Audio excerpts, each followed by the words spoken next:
I've been flying since I was 16. Once I went solo, I caught what they call as an aviation bug, if you like, and I still have it.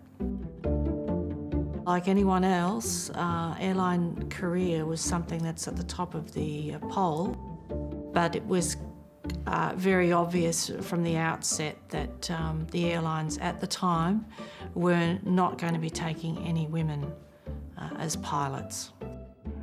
I took my complaint to the Equal Opportunity Commissioner. It wasn't me just doing it randomly. I'd been through a very long selection process and didn't come out with a result at the end, and my feeling was that was because of being female and nothing else. I was very naive at the time, and I thought that I would just need one outfit, and that was it. I thought this would be over in a day. I mean, I still can't believe I thought that. Deborah Lawrie, who holds a Bachelor of Science degree and a Diploma of Education, was the only woman among 29 applicants from whom 14 trainee pilots were to be selected by Ansett for their pilot intake in July last year. I was more qualified than at least one of the other candidates who was male, who was selected. Reg Ansett himself stepped in and decided that he would take care of what the decision should be, and they were told that I wasn't to be selected. He was of the era, he believed that women should be at home in the kitchen or serving drinks or food or whatever on his aircraft.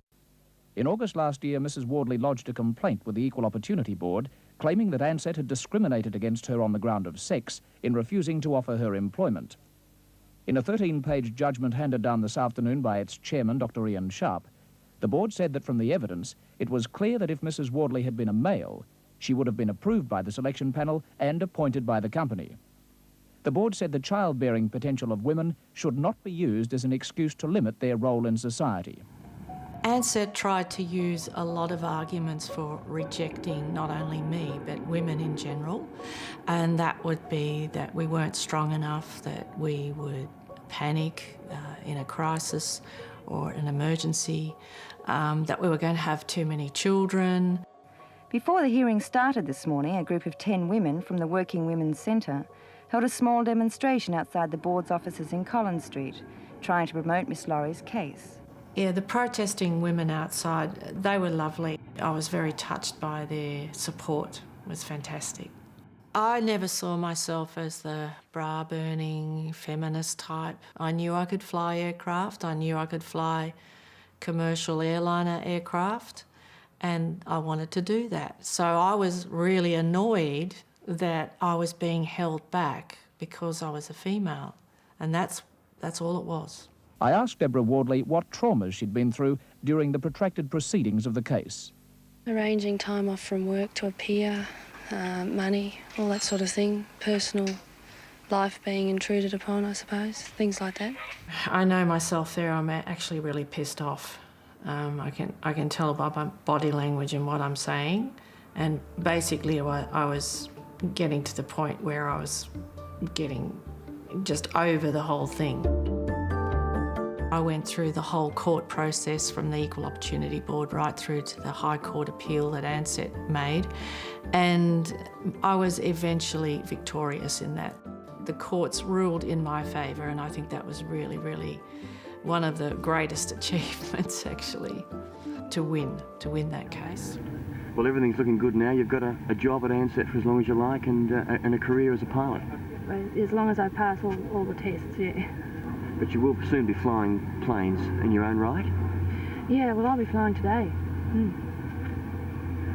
Actually at the controls? Yeah, yes, from Alice Springs. Yeah. It's great footage, though. Over the years, I've had many, many comments about, oh, there's a female up the front, but never, ever, ever had anyone get off, put it to you that way. A lot of complaints sometimes, you know, how dare women be up the front and all that sort of thing. But in the end, they don't get off.